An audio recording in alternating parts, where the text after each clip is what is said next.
po ay ihanda po natin ang ating mga puso, ang ating mga isip sa pakikinig ng salita ng ating Panginoon.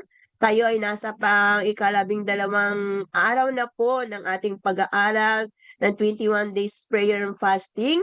At ngayon po ay tutunghayan po natin, pakikinggan po natin ang napakagandang mensahe kasama ng Holy Spirit na dadalhin po sa atin ng ating admin, ating smart na kapatid.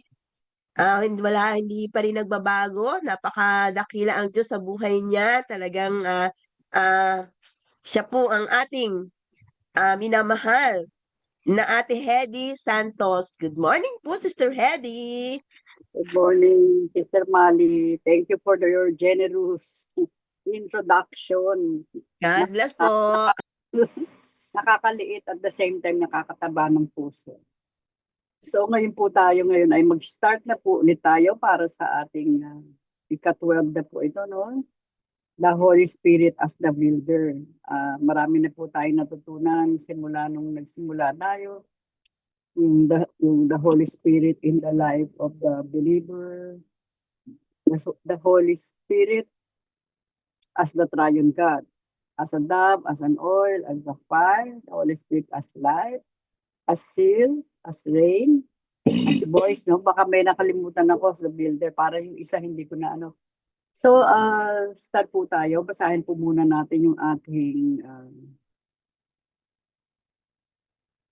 ano po ngayon yung ating theme, ano po yung word? Sa Ephesians chapter 2, verse 20 to 22, pero start ko po para mas lalo po natin mag-start po ako sa verse 19. Ang sabi po dito, consequently, you are no longer foreigners and strangers, but fellow citizens with God's people, and also members of His household, built on the foundation of the apostles and prophets, with Christ Jesus Himself as the chief cornerstone. In Him, the whole building is joined together and rises to become holy temple in the Lord. And in Him, you two are being built together to become a dwelling in which God lives by the Spirit. So the Holy Spirit is our builder. Saglit po muna tayong manalangin. Yes, God. Pakilang Diyos, marami pong salamat sa oras na ito na binigay mo sa amin upang muli kaming mag-aral, magbulay ng iyong banal at makapangyarihang salita. Salamat po sa isang pribilehiyong patuloy mong ibinibigay sa amin, O Lord, as your voice, God, na nagpapahayag ng mga salita mo. I am just your vessel, O God, kaya naman hayaan mo, Panginoon, na sa oras na ito, ikaw ang patuloy na maluwalhati, ikaw ang madakila at ikaw ang mapapurihan. At patuloy, O Lord, ikaw ang magturo sa amin at mailagay sa pinakamatabang bahagi ng aming mga puso ang bawat salita mo na aking ihahayag, Father God, in Jesus' name. Maraming pong salamat, Panginoon, sa iyo ang pinaka. And Holy Spirit, guide me, lead me, direct me. At patuloy ikaw ang maluwalhati at madakila. In Jesus' name, amen and amen. So, the Holy Spirit po is our builder. And as our builder, number one po, the Holy Spirit builds the church. Siya po ang nag-build sa atin. Ano po ba yung church na pinapatungkulan dito? Yung church po na pinapatungkulan dito po is yung spiritual building. Tayo po yun, di ba? Tayo yung ecclesia. The believer is the church. Bawat isa sa atin, pinagsama-sama po tayo. Pag pinag-usapan po natin ang patungkol sa Holy Spirit as a church, ito po yung spiritual building. Ito po yung ating mga puso. Tayo po yung holy temple, living temple. Is the one who builds this living temple. At yun po ang bawat isa po sa atin. We are the church. We are the living temple. So the Holy Spirit is the master builder. Siya po yung master builder. Siya yung nagpo-construct, nag-shape sa atin, sa church. pag-uusapan po natin ngayon yung patungkol sa church. Tayo po yun, no? As the temple of the Holy Spirit. We are not talking about yung ano ngayon yung physical building. We are talking about the spiritual building. Kaya yung ano dito, the Holy Spirit builds the church. Siya yung nagbibuild sa atin. Siya yung siya yung nagko-construct, nag-shape para tayo ang maging karapat-dapat na maging dwelling place niya. Kaya nga minsan 'di ba sabi nga yung isang katuruan na, na ano ko kay Pastor Joey is yung minsan hindi nananatili yung Holy Spirit, no, kaya yung anointing na andyan lang siya. Pero bakit hindi ang Holy Spirit hindi kumikilos sa buhay natin? Hindi nagmamanifest. Nalilimitahan yung ginagawa niya sa buhay natin kasi hindi nagiging karapat-dapat yung dwelling place natin. Minsan nabubuhay sa kasalanan. Ano? Parang ang dami nating hindi masyado pang nasi-shape yung church, yung ating heart. Kaya nga He works in the hearts of believers, uniting us, strengthening us, and enabling us to fulfill our mission on earth. Ano po ba yung mission natin dito sa mundo, di ba? Go and make disciples and to glorify God in our life. Tayo yung mga tayo yung mga ilaw at liwanag. Asin at liwanag ng sanlibutan ito. Tayo yung yung billboard na nagpapakita kung sino ang ating Panginoong Hesus sa pamamagitan ng ating mga buhay na ang mismong ang Holy Spirit ang nagbi-build. Ano talaga na napakahalaga po talaga ng Holy Spirit talaga. Hindi naman hindi yung mahalaga yung word dapat kundi yung talagang He is all we need. Yan. Talagang kailangan po natin siya.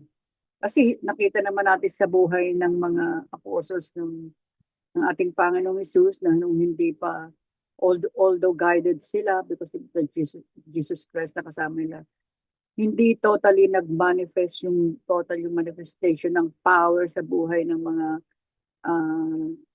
apostles, ng mga disciples ng ating Panginoong Hesus nung hindi pa sila na hindi talagang bumaba sa kanila yung Holy Spirit do sa Acts na and the Holy Spirit will come upon you, di ba? Yun po yung kaya talagang siya yung talagang kailangan natin, lalong-lalo na sa mga kapanahonan na ipinangako ng ating Panginoong Hesus. Kaya siyang ibinigay sa bawat mananampalataya. Kaya sabi po dito sa 1 Corinthians chapter 12, verse 47, ano po sabi dito? There are different kinds of gifts, but the same Spirit distributes them. So, the same Spirit ang siyang kumikilos sa buhay ng bawat isa. The Spirit that raised Jesus from the dead is the same Spirit na nasa atin bawat isa sa atin. At binibigyan ng church ng different gifts. There are different kinds of service, but the same Lord. Isa lang ang ating Diyos. There are different kinds of working, but in all them and in everyone, it is the same God at work.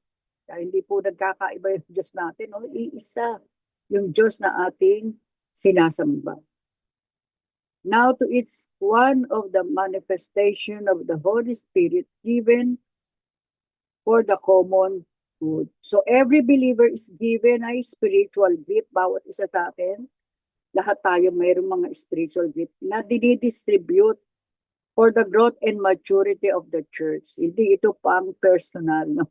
Pero pang papatatag sa atin ng Holy Spirit. Pero hindi siya dinidistribute sa atin para personal lang na sarili natin, kundi magamit natin for the common good. Magamit natin sa anuman ang whatever purpose meron ng Lord sa buhay ng bawat isa sa atin.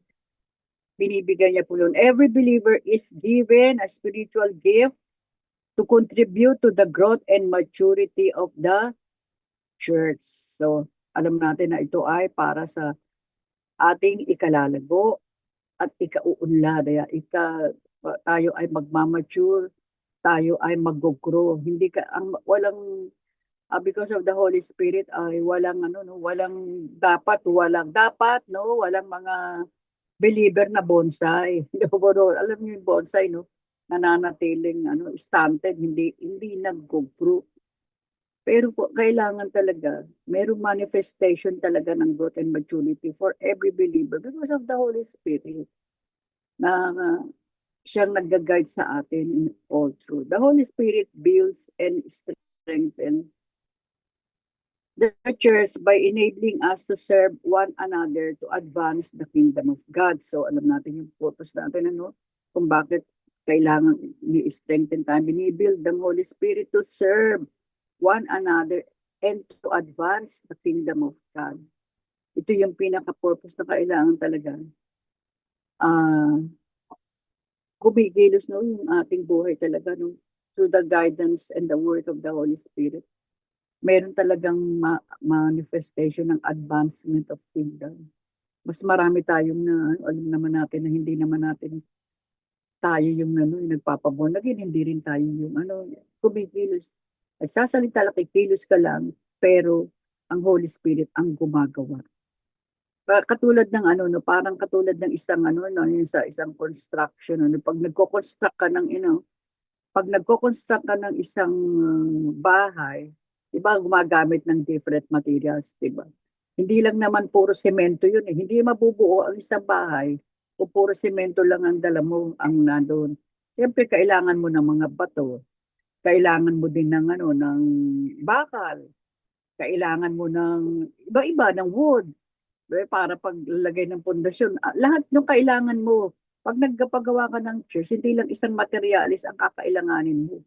Maraming materialis ang kakailanganin mo para matayo yung isang bahay na. Yung ganun din sa atin, ano, ang bawat isa sa atin, meron tayong unique purpose. At nakailangan natin for the integrity and strength of the house. Hindi naman, ang isang church, hindi lang puro pastor ang nandun. Pag puro pastor lahat yung nandun, wala mga leaders, walang workers, walang evangelists, wala lahat. Hindi rin mag-grow, kaya lahat tayo mayroong different gifts na binibigay. Dahil ang bawat isa sa atin, mayroong mga unique purpose. Kaya, di ba, titingnan natin, dito lang, titingnan natin sa JIL Church. Makita natin, sino yung mas nagtuturo ng patungkol sa evangelism, effective sa evangelism. Si Brother Eddie yun. Talagang si Brother Eddie, evangelist talaga siya. Pero si Pastor Joey, as a pastor, talaga kasi nakita natin yung mga teaching niya is all about character building, is all about paano tayo maglalalim, paano tayo yung pagkilos ng Holy Spirit. Ganun ang mga katuruan niya eh. Iba-iba. Iba-iba yung makikita natin dito sa JL Church. Iba-iba yung talent ng mga pastors. Nakita natin mayroong mga pastor na hindi masyadong effective sa evangelism. Kaya nga pagkukuha tayo ng mga, diba, ng mga guests natin pag anniversary, tinitingnan natin yung mga gifts ng mga pastors, yung mga gifts na binibigay sa kasi lahat iba-iba yung yung gifts na ibinibigay sa bawat isa. In the same way, the Holy Spirit uses each of us with our unique gifts and talents to build up the church as the body of Christ. Kitang-kita natin yung sa JL Church. As a whole, worldwide, iba-iba yung mga gifts na nakita natin sa pastor. Maging sa church natin, iba-iba yung mga gifts na nakikita natin sa ating mga leaders, sa lahat ng dahil kailangan natin ang bawat isa. But the number 2, the Holy Spirit strengthens and grows the believers. Kaya lang tayo lumalago at tumatatag, lumalalim dahil sa Holy Spirit.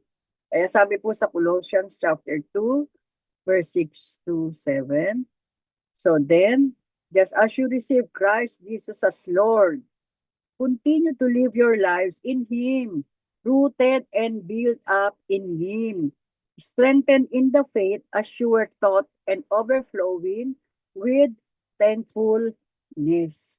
The Holy Spirit strengthens and grows the believers.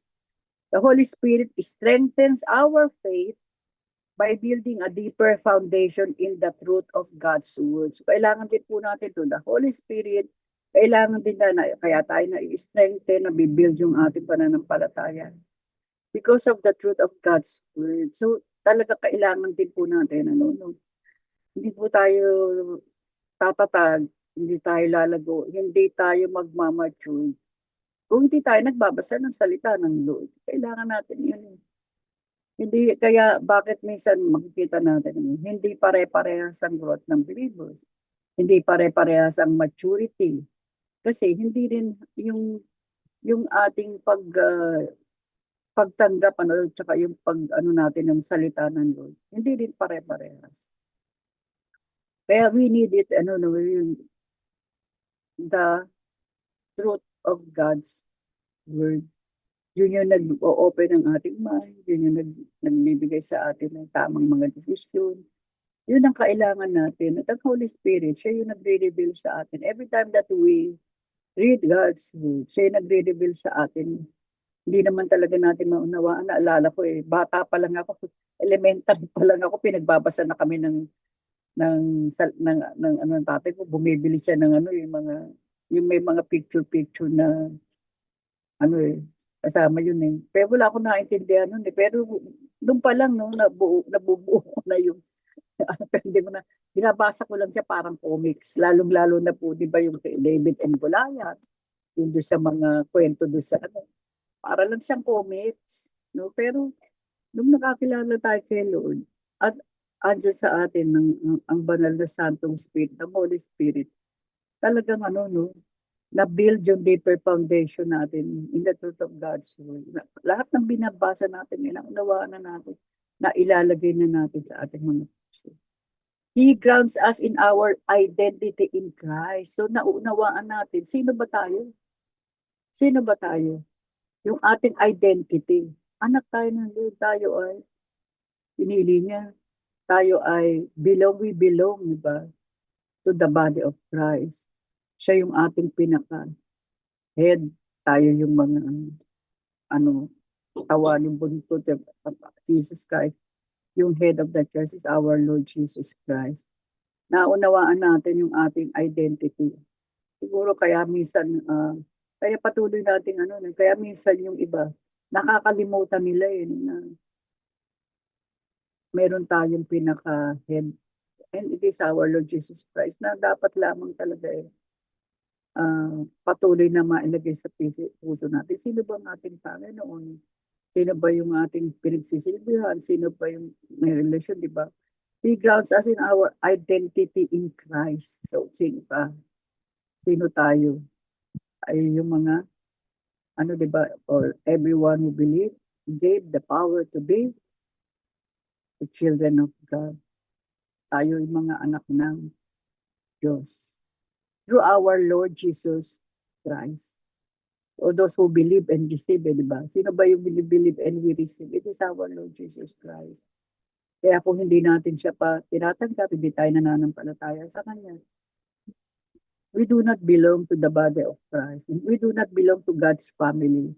Kaya hindi lahat ng tao sa mundo, hindi lahat anak ng Diyos. Lahat ay nilikha ng Diyos. Pero sino lang tayo? Sino tayo? Tayo yung mga kapamilya ng Diyos. Help us to stand firm in our faith and equip us in due trials. So kaya tayo nagiging matatag because of the Holy Spirit. Bakit lumalalim yung ating pananampalataya? Because of the Holy Spirit. He builds our spiritual resilience.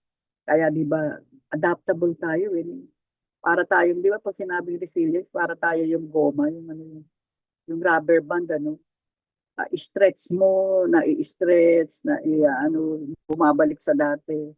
Na parang pag sinabi mong resilient ka, adaptable ka sa anumang sitwasyon. Masaya o malungkot o may problema o walang problema. Yung ating nabibuild through the power of the Holy Spirit. Kaya sabi po dito, a house cannot stand without a strong foundation. Similarly, the Holy Spirit builds us on the solid rock of Jesus Christ. Ayan. Standing, ensuring that our faith can withstand any storm that comes our way. Whatever comes our way, lahat naman tayo, alam naman natin na sa ating pagsishare, lahat tayo may mga pinagdaanan. Lahat tayo ay nakaranas ng mga trials, lahat tayo nakakaranas ng mga pagsubok, although minsan masakit, although minsan, pero ang Holy Spirit, ang siya tumutulong sa atin to withstand na lahat ng mga pagsubok na yan, napagtatagumpayan natin. Dahil siya yung nagbibigay sa atin ng strength. Siya yung nagbibuild sa atin. Without the Holy Spirit, talagang hindi po natin siya kakayanin. Amen po ba? Kaya talagang talagang siya yung third person of the Holy Trinity.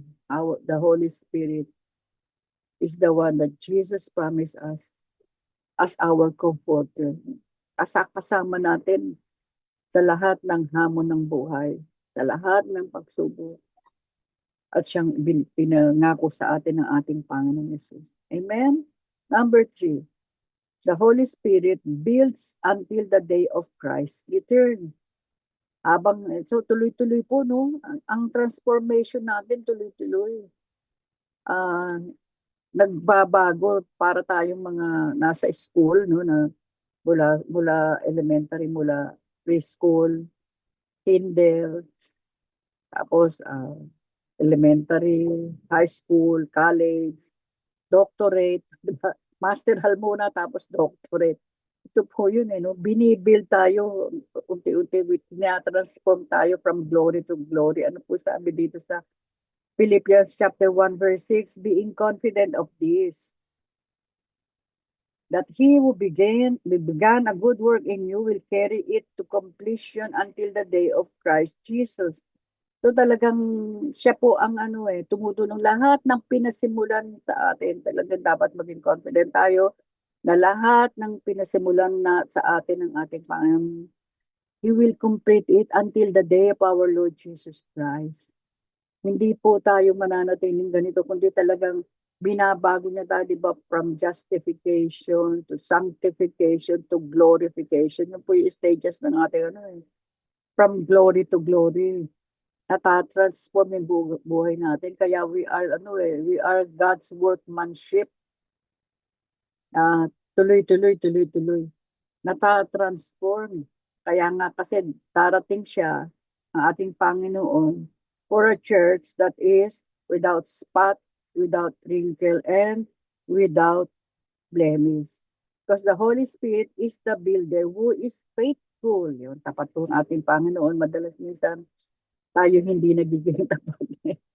Pero ang ating Panginoon nananatiling tapat. Yan. Tapat siya to complete the work of sanctification and transformation.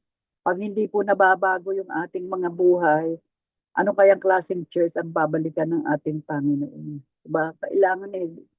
Kailangan talaga kasi is coming for a church without spot, without wrinkles, and without blemish. Although, tayo ay, ang nakikita sa atin ng Panginoon sa araw-araw is the righteousness of our Lord Jesus Christ na nasa atin. But yung righteousness of our Lord Jesus Christ, dapat meron yung ating righteousness, dapat nagsishine. Dapat nababago yung ating mga buhay. Dapat nababago yung ating mga puso. Kailangan na kukumplete yung na yun, yung transformation na yun. Nababago yung ating mga puso. He helps us grow and mature. Yan. Kailangan nakikita talaga ang mga believer, nagmamature. Kaya kung minsan yung mga may nung ako kausap ng isang araw, naiiyak siya, nalulungkot siya. Sabi niya, nalulungkot ako. Sabi niya, di ba ate, tinatanong niya, di ba ate, pag born again ka na, pag Christian ka na, di ba dapat hindi na nila ginagawa? Di ba tanong nila sa, di ba dapat hindi na sila nagiinuman? Di ba gano'n? Dapat hindi na sila, kasi Christian ka na yun. O nga, sabi ko, dapat nga yung katotohanan ng 2 Corinthians 5:17, nakikita na. Di ba? Yung, He is a new creation. The old has gone. The new has come. bakit ganun pa rin? Yun ang tanong sa akin. Pag-pray na lang natin. Di ba dapat na to, transform, dapat ang Christian may transformation. Yun po talaga. Yun ang purpose ni Lord sa, kaya nga mayroong Holy Spirit. Kasama, kaya nga kailangan talaga na ano tayo Yun kasi, kaya ayun, will carry it to completion. Kaya nga nagbuhay natin dapat may sanctification and transformation. Dapat may maturity para ma-present tayo as pure and spotless bride to Christ. Pag tayo dumating yung time na wedding of ano, 'di ba? Yung wedding sa ano yung the wedding of the bride and the groom, ang ipe-present dapat ang bride pure and spotless. Paano pag dumating ang ating Panginoong Yesus at bumalik biglang-bigla nagkaroon ng rapture? Tapos ganun yung klase ng buhay na ginagawa ang ng ibang believer o natin, di ba? Kaya araw-araw kaya nga araw-araw nagpapalinis tayo, kaya nga andyan ang Holy Spirit na nagko-convict sa atin ng ating sin, ng shortcomings natin, ng mga ano, ang Holy Spirit talaga pag may mga minsan may inisip ka na gagawin mo, tapos siya agad ang magko-convict sa'yo, mali yan. Huwag yan. Pag gano'n, mahimik ka. Diba? Ako nga po minsan, pag ano, meron ako iniisip na, ano, nag-iisip ako, manahimik ka. Parang yung gano'n yung ano sa akin. Kasi nga po, dapat talaga, ini-examine natin yung heart natin, daily. Holy Spirit, pakita mo sa akin, mayroon pa ba akong mga ganyan, ganyan, ganyan, Kasi nga, minsan yun ang nagiging question nga ng mga ibang believer, doon sa mga nakikita nila sa ano. Kaya, tinatanong naman sa ako naman sabi ko, pag-pray na lang natin. Abang tinatanong sa akin, may iyak siya. Abang, sabi ko, pag-pray na lang natin. Sabi ko gano'n sa kanya. Ano man yung nakikita mo, kasi hindi naman tayo ang mag-judge. Hindi naman tayo ginawa ni Lord na judge. Diba? Diba, judge not. Sabi ni Lord, judge not. So you may not be judged. Ang judge natin, pagdating ng at the end ng ating takbuhin na to, our judge is our Lord Jesus Christ. Doon tayo doon i-judge ang bawat isa. Pag may nakita tayo mga pagkukulang ng ating mga kapwa-Kristiyano, meron tayo nakikita na minsan, sabi tayo, natisod ako, di ba gagawin ba? Huwag po tayo tumingin doon. Tumingin tayo kay Jesus, the Lord, the author and the finisher of our faith. Kaya nga yun yung palagi sinasabi ni Pablo, di ba? Look unto Jesus, the author and the finisher of our faith. Wala na po tayo, dapat nagmamature, wala mga Kristiyanong natitisod. Hakbangan po natin, talunan mo, tumalong ka, hakbangan mo, tumalong ka. Para hindi tayo natitisod. Amen?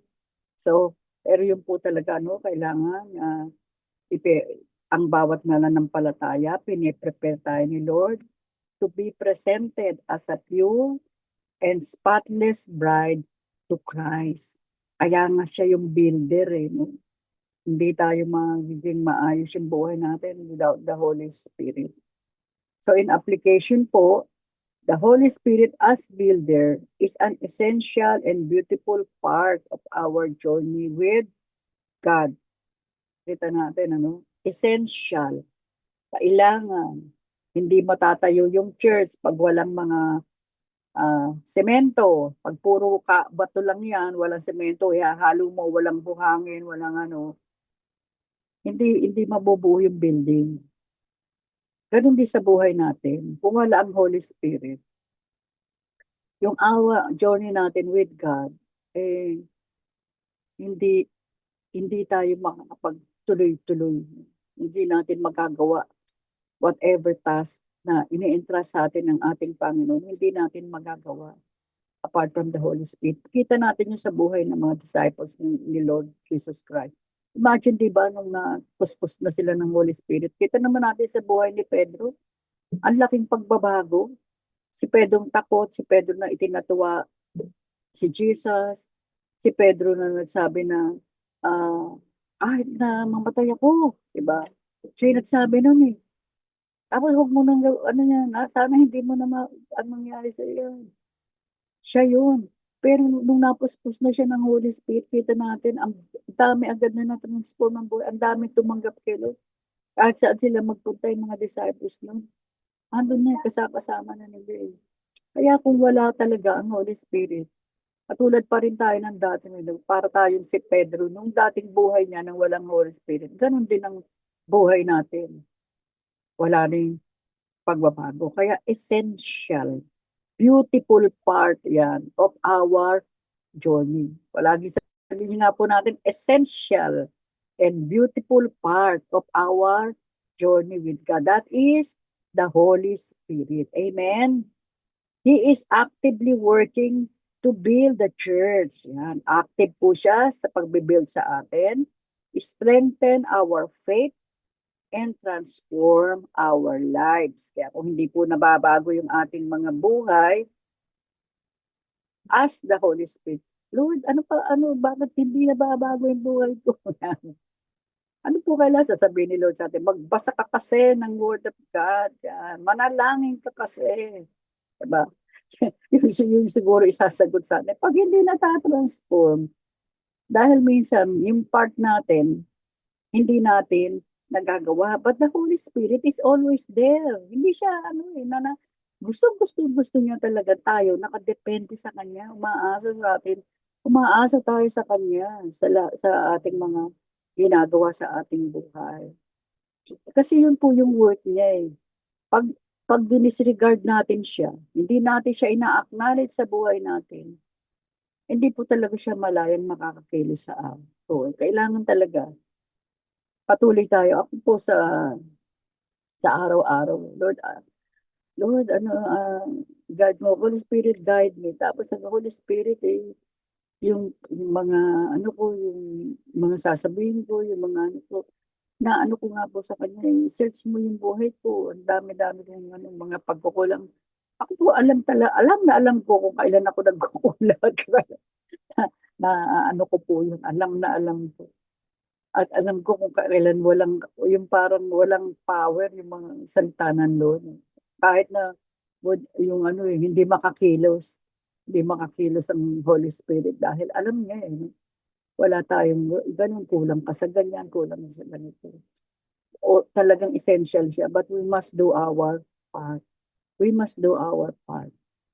Kaya kailangan kasi strengthen faith and transform our lives into the image of Christ. Christ-likeness, yun po yung nais ni Lord sa buhay, makita sa buhay ng bawat mananampalataya. As we cooperate with this work, we become living stones in God's spiritual house, reflecting His glory and advancing His kingdom on earth.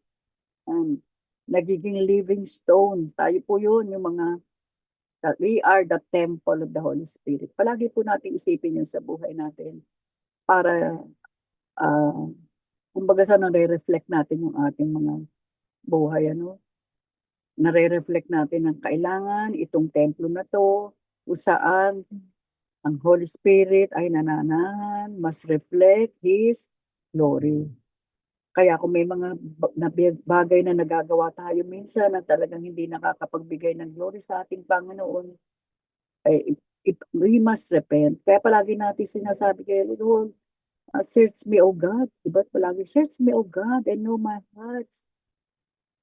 Palagi, Lord, ikaw lang nakakilala sa akin. Try me, O Savior. Know my thoughts, diba? Alam niya, nilalaman ng puso natin.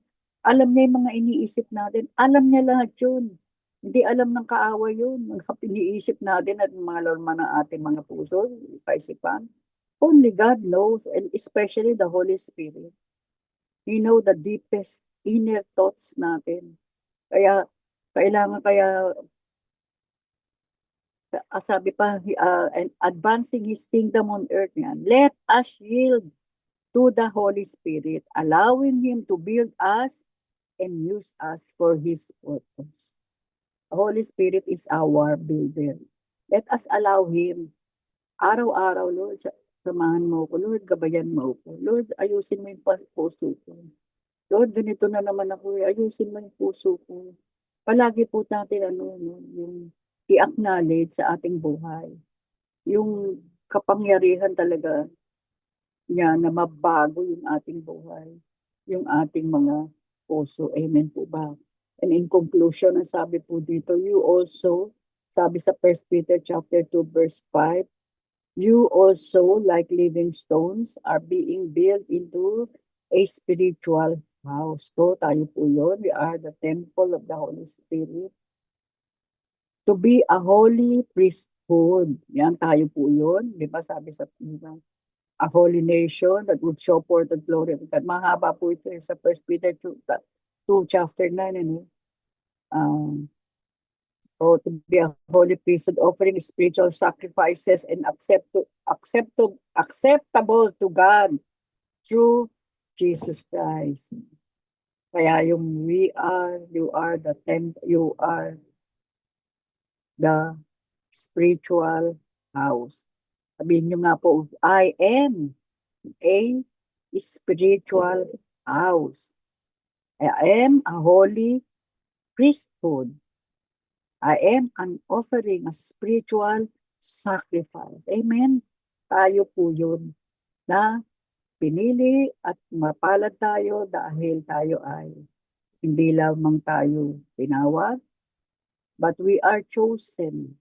Pinili tayo sa karami-raming tao sa mundo to show forth the glory of God. Amen po ba?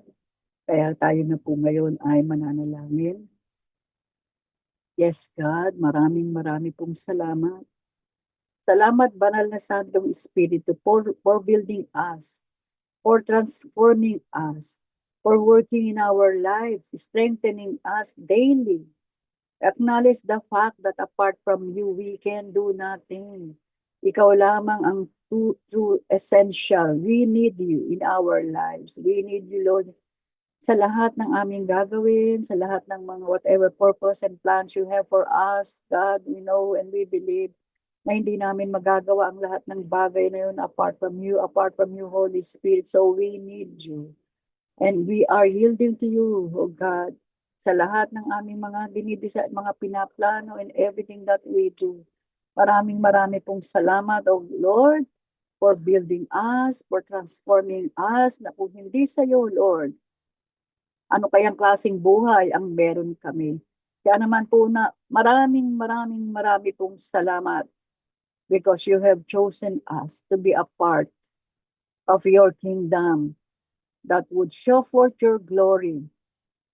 Marami pong salamat na ang bawat plans and purposes mo, Lord, sa buhay namin mangyari at magkaroon ng katuparan sa araw-araw, O God.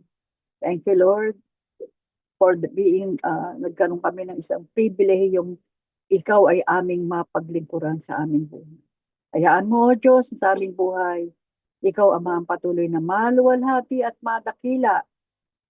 In Jesus' name, amen and amen.